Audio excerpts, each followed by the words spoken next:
नमस्कार, स्वागतम। आज के अंक में हम निद्रा की चर्चा करेंगे।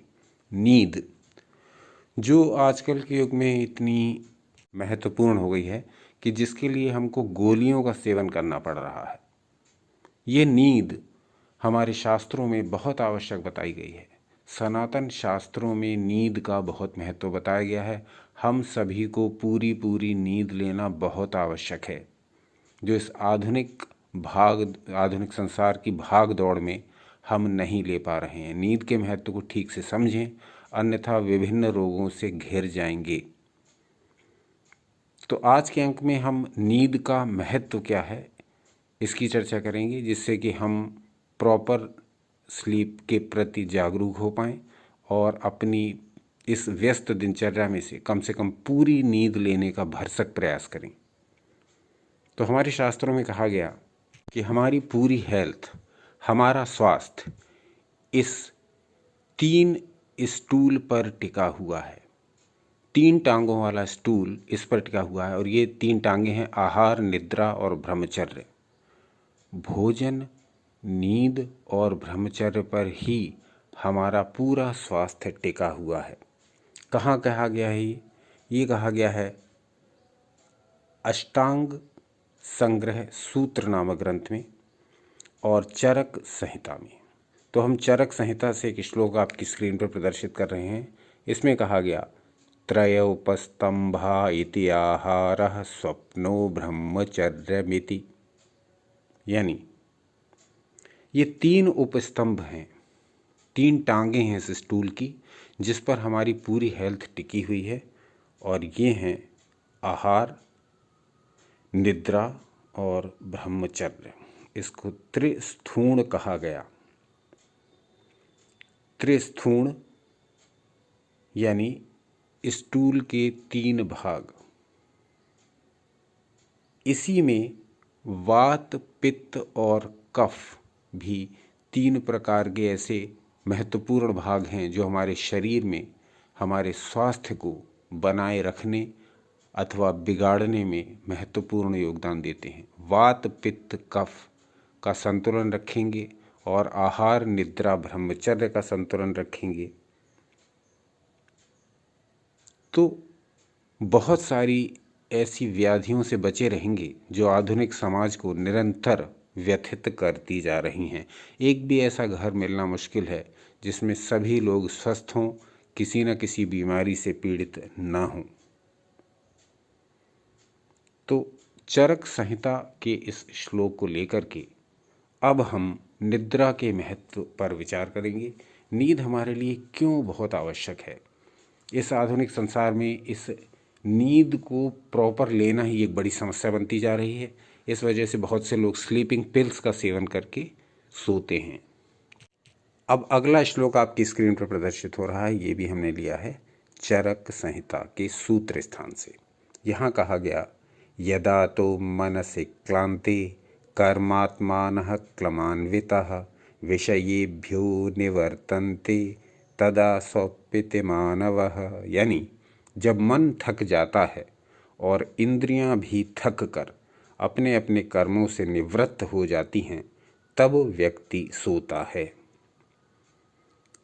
तो ये तो आपने स्वयं अनुभव किया होगा कि जब आपका मन थक जाता है पूरे दिन के कार्यों से, करते करते इस संसार के कार्यों को निभाते निभाते अपनी जिम्मेदारियों को, अपनी दिनचर्या को, और जब आपकी इंद्रियां भी, आपकी सेंसेस भी थक जाती हैं, तो क्या इच्छा होती है कि सो जाएं। इसी बात को शास्त्र में स्पष्ट कहा गया कि जब मन थक जाता है और इंद्रियां भी थक जाती हैं, तब व्यक्ति सोता है। तो निद्रा एक प्राकृतिक संकेत है हमारे लिए कि अब हमें इसकी आवश्यकता है।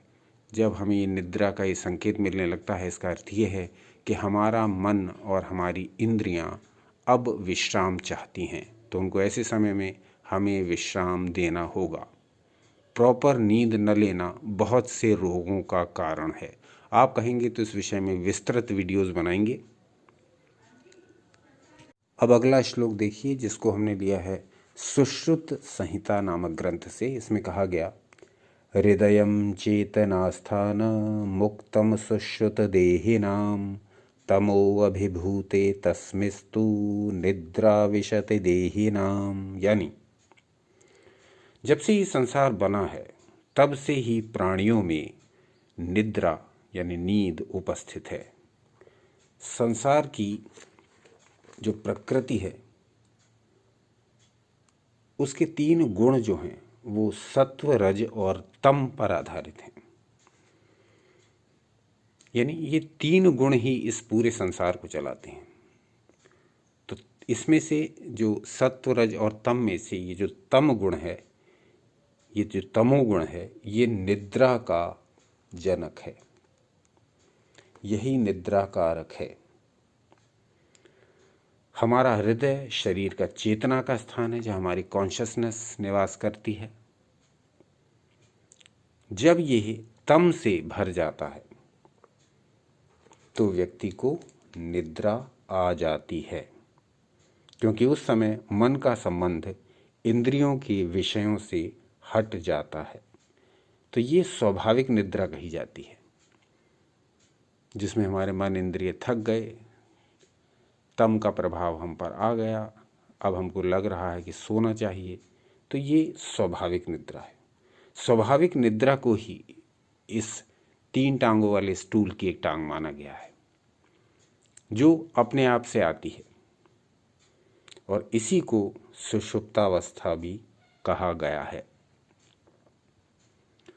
तो निद्रा इतनी अधिक आवश्यक हमारे लिए इसलिए है क्योंकि यदि हमने प्रॉपर स्लीप न ली, यदि हमने पर्याप्त नींद न ली, और बलिहारी देखिए आधुनिक युग की, इस युग में कई बड़ी बड़ी हस्तियां अपने इंटरव्यूज़ में ये बताती हैं कि कम से कम नींद लीजिए, अधिक से अधिक काम करिए, यानी नींद में कमी कर दीजिए, परंतु अपनी सफलता के लिए लगे रहिए, यानी नींद को त्याग करके भी।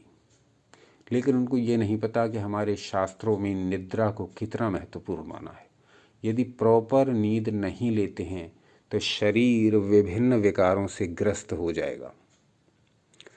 तो नींद न आने से जो हानियां बताई गई हैं वो क्या क्या हैं, इसको देख लेते हैं। यहाँ बताया गया,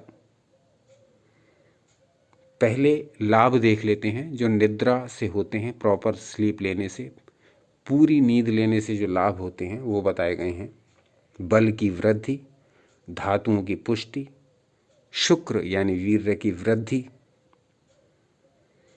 तथा इंद्रियों की अपने अपने विषयों में अच्छी तरह प्रवृत्ति और जीवन की प्राप्ति। ये सारी चीज़ें बताई गई हैं प्रॉपर नींद लेने से। लेकिन यदि नींद नहीं लेते हैं, प्रॉपर पूरी नींद नहीं ले पाते हैं, तो उससे जो हानि होती हैं वो बताई गई हैं। दुख, शरीर का कमज़ोर होना, थकावट, धातुओं में विषमता आ जाना, यानी धातुओं का कम अधिक बनने लगना, ज्ञानेंद्रियों का अपने अपने विषयों में सम्यक प्रकार से प्रवृत्त न होना, और व्यक्ति का मृत्यु की ओर शीघ्रता से अग्रसर होना। अब विषयों में सम्यक प्रकार से प्रवृत्त न होना इंद्रियों का, ये तो आप भी जानते होंगे कि जब आप प्रॉपर नींद नहीं ले पाते हैं तो अगले दिन आप कोई भी काम ठीक प्रकार से नहीं कर पाते हैं। ये स्वयं आपका अनुभव है। तो इसीलिए आयुर्वेद ने एक एक चीज़ बारीक डिटेल में बताई है, और उसके आधार पर ही बताया गया है कि हमारी ये जो हेल्थ है, हमारा ये जो स्वास्थ्य है, ये इन 3 स्टूल पर टिका हुआ है। आहार, निद्रा, ब्रह्मचर्य, भोजन, नींद और ब्रह्मचर्य।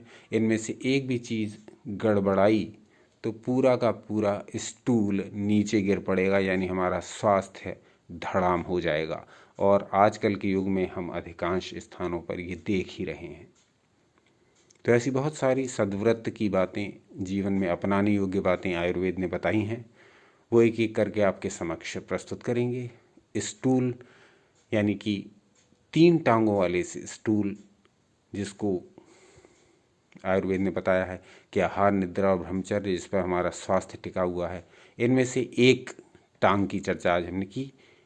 एक पैर की चर्चा हमने की, जिसको हम निद्रा कहते हैं। आहार और ब्रह्मचर्य के बारे में आप कहेंगे तो अलग से विस्तार से शास्त्र प्रमाण सहित वीडियोस बना करके आपके लिए प्रस्तुत कर देंगे। जैसा भी हो आप बताइएगा। इस अंक के बारे में आप क्या सोचते हैं, आपके क्या विचार हैं, ये भी बताइएगा। आधुनिक युग में इस 3 टांगों वाले स्टूल की क्या स्थिति है, इस पर भी प्रकाश डालिएगा।